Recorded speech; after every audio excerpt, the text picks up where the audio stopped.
Good morning बच्चों। आज हम लोगों को एक्सरसाइज 3.2 करनी है। ग्राफ के क्वेश्चन हम लोग सॉल्व कर रहे थे, ग्राफ बनाना भी हम लोगों ने सीखा। अब 3.2 में भी देखते हैं क्या है, कुछ उसी तरह का जो हम लोगों ने सीखा है, कुछ नया भी मिलेगा। देखते हैं क्या है।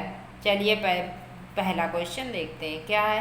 निम्न समस्याओं के रैखिक समीकरणों के युग्म बनाइए।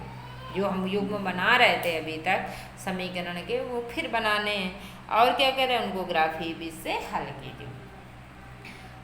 इसमें रैखिक समीकरण युग्म कह दिया पिछले क्वेश्चन में, पिछली एक्सरसाइज में बीजगणितीय कह दिया गया था, तो बीजगणितीय और रैखिक समीकरण युग्म वही बात है। ठीक है, आप क्या कह रहे हैं, ग्राफ बनाइए। ग्राफ बनाना भी हम लोगों ने सीखा था, आज फिर सीखते हैं। बहुत आसान है, अब बार बार आ रहा है तो और आसान बनता चला जाएगा। चलिए पहले तो समीकरण बनेगा तभी तो ग्राफ बनेगा।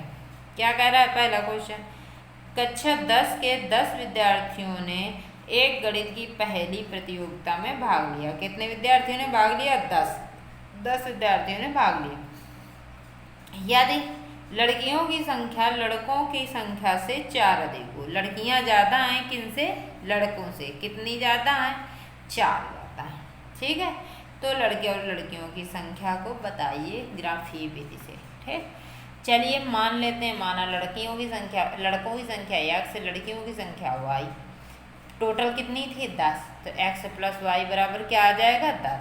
y बराबर यहाँ से क्या हो जाएगा? 10 माइनस x। हमें सारणी बनाई, पिछले वीडियो में हमने सारणी बनाने को बहुत एक्सप्लेन किया है। x बराबर एक बार 0 रखते हैं, तो x बराबर 0 रख देंगे तो y बराबर क्या आ जाएगा? 10। एक बार y बराबर 0 रखते हैं तो x बराबर क्या निकल आएगा? 10। ठीक, x की जगह 10 रख दिया कि नहीं रख दिया। अब दूसरी कंडीशन बनाते हैं। दूसरी कंडीशन क्या कह रहा है, लड़कों की संख्या लड़कियों की संख्या लड़कों से 4 अधिक है। लड़कियां ज़्यादा है, लड़कियां हमने क्या माना था? y। लड़के क्या है? x। अब ये ज़्यादा है किनसे? इनसे। यही तो कह रहा है कि ये लड़कियां ज़्यादा हैं लड़कों से। कितनी ज़्यादा हैं? 4 ज़्यादा हैं। अब जब ये ज़्यादा है और समीकरण बराबर करना है हमको, तो कम कौन है? ये। तो जोड़, इसमें क्या करेंगे? 4 हम जोड़ देंगे, तभी तो दोनों बराबर आएंगे, समीकरण बराबर होगा। x ये इस तरफ, x y एक तरफ करेंगे तभी समीकरण बनता है। x माइनस वाई बराबर -4, समीकरण 2। y बराबर यहाँ से क्या निकल आएगा? x प्लस 4, ये इधर आ जाएगा तो 4 में हो जाए। फिर सारणी बनाएंगे, x और y लिख देते हैं। एक बार x 0, एक बार y 0। x जब 0 रखेंगे इसमें तो y बराबर क्या आ जाएगा? 4। जब y 0 रखेंगे तो ये इस तरफ जाएगा तो किस में जाएगा? माइनस में, तो -4, 0। ये आपकी क्या बन गई? सारणी बन गई। क्या बन गई? आपकी सारणी बन गई। अब इसका हमें क्या करना है? ग्राफीय निरूपण करना है। क्या करना है हमें? इसका ग्राफीय निरूपण करना है। ग्राफीय निरूपण चलिए देखते हैं। अब देखिए, सबसे पहले इसमें ग्राफ खींचने के लिए हम क्या देखते हैं? x और y के मान देखते हैं। अधिकतम कितने तक गए हैं? 10 तक। x का मान भी 10 तक, इसमें तो -4 ही तक गया। y का मान अधिकतम 10, इसमें 4, मतलब 10 तक हम अपनी सारणी में तो लिख ही सकते हैं। x का मान 10 और y का मान 10 तक गया। ये देखिए ग्राफ है आपके सामने पूरा। खड़ी रेखा y अक्ष, जो क्षैतिज रेखा होती है वो x अक्ष होती है। ठीक है, और इस तरफ x का प्लस, इस तरफ x का माइनस, 0 मूल बिंदु है। ठीक, y का वही चीज़, ऊपर की तरफ प्लस और नीचे के माइनस। हमें 10 तक की ज़रूरत है। y अक्ष में और x अक्ष में प्लस में हमने 10 तक गिनती लिख दी। 1 2 3 4 बड़े खाने के बीच बीच में अंतराल बराबर होना चाहिए।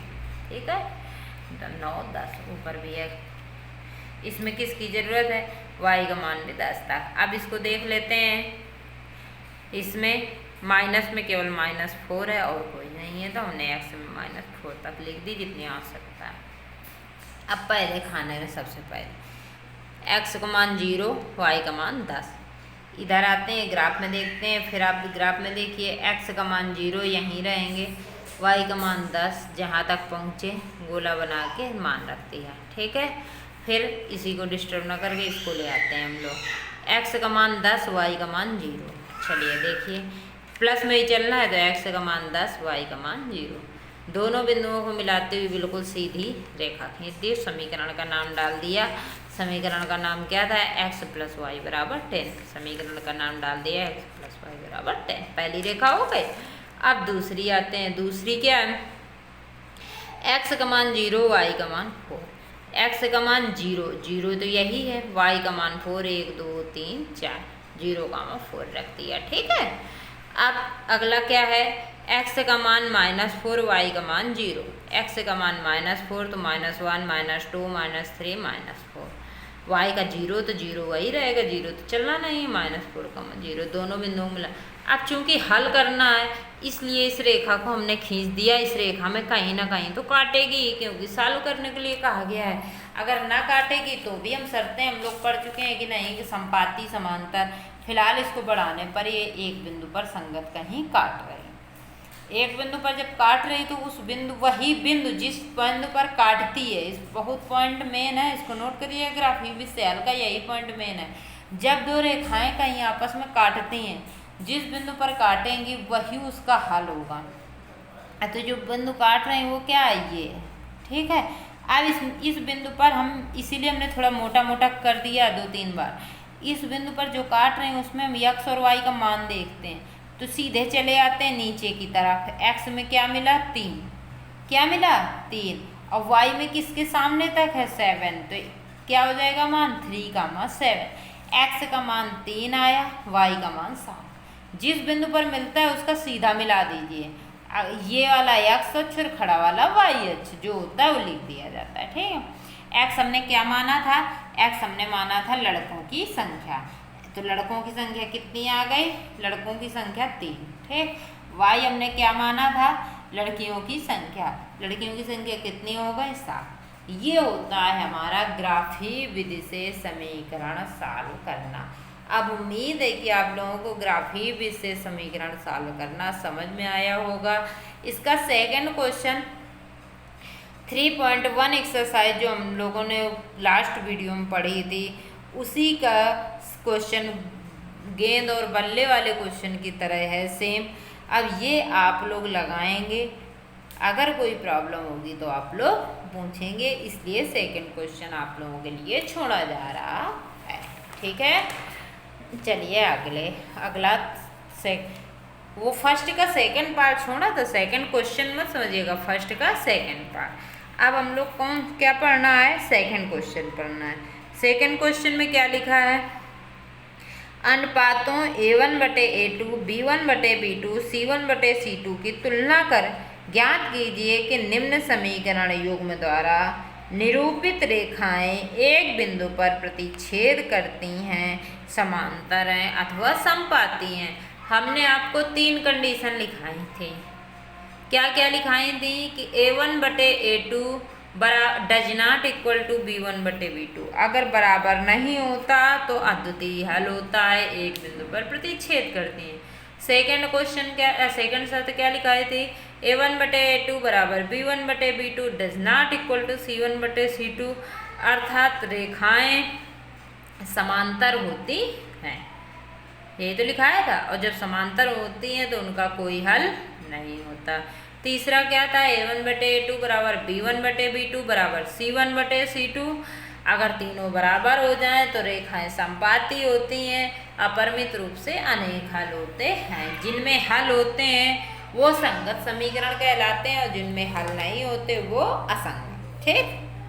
चलिए क्वेश्चन के समीकरण नोट कर लेते हैं। पहला क्वेश्चन है 5x - 4y + 8 बराबर 0, 7x + 6y - 9 बराबर 0। ठीक है। हम इसके जो मानक समीकरण है, फर्स्ट समीकरण की, उस मानक समीकरण से तुलना कराते हैं।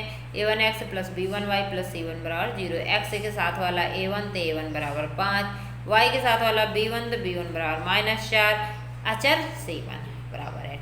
दूसरे वाले की A2 वाले से तुलना कराते हैं। A2x + B2y + C2 बराबर 0, x के साथ वाला A2 बराबर 7, y के साथ वाला B2 बराबर 6, अचर पर C2 बराबर -9। ठीक। अब इनसे वही तरीका A1/A2 निकालते हैं 5/7, जो लिखा है सामने आपके नोट है। B1/B2 निकालते हैं -4/6, C1/C2 8/1। देखते हैं A1/A2 पहली कंडीशन क्या बराबर है दोनों, जब दोनों बराबर नहीं है। A1/A2 does not equal to B1/B2। जब बराबर नहीं है तो अतः दिए गए समीकरण युग्म के लिए रेखाएं एक बिंदु पर प्रतिच्छेद करती हैं। ठीक है, तो क्या पूछ रहा था, प्रतिच्छेद करती हैं, समांतर है, संपाती हैं, तो प्रतिच्छेद करती हैं, हमारा हो गया। ठीक, एक और क्वेश्चन इसी का सेकंड देखते हैं, इसी तरीके का, और अच्छी तरीके से समझ में आ जाएगा। फिर दोनों समीकरण में लिखे हुए हैं। समीकरण एक की तुलना A1x plus B1y plus C1 बराबर 0। इनको इतनी बार लिखिए कि बिना याद किए याद हो जाए। A1 के साथ A1, A1 बराबर 9, y के साथ B1, B1 बराबर 3, अचर पर C1 बराबर 12। ठीक, दूसरे समीकरण की तुलना A2x plus B2y plus C2 बराबर 0 से करते हैं। A2 x के साथ वाला A2 बराबर 18, B2 बराबर 6, C2 बराबर 24। देखिए लिखे हैं कि नहीं लिखे हैं। फिर A1/A2 निकालते हैं, 9/18। A1 ये मान है आपके पास, 9/18 1/2। B1 3, B2 6, 3/2 बराबर 1/2। C1 12, C2 24, 12/24 1/2। फिर काटेंगे, 12 एकम 12, 12 दूनी 24। तीनों मान 1/2 आए, तीनों बराबर हैं। A1/A2 बराबर B1/B2 बराबर C1 सेट। अतः दिए गए समीकरण के लिए रेखाएं संपाती समांतर है। जब मान बराबर होते हैं तो क्या होती हैं, संपाती अथवा समांतर होती हैं। तो अब आपको उम्मीद है समझ में आ गया होगा बेटा। अब आप लोग इसका जो तीसरा पार्ट है वो आपका होमवर्क है। चलिए आगे अगले वीडियो में देखते हैं। धन्यवाद।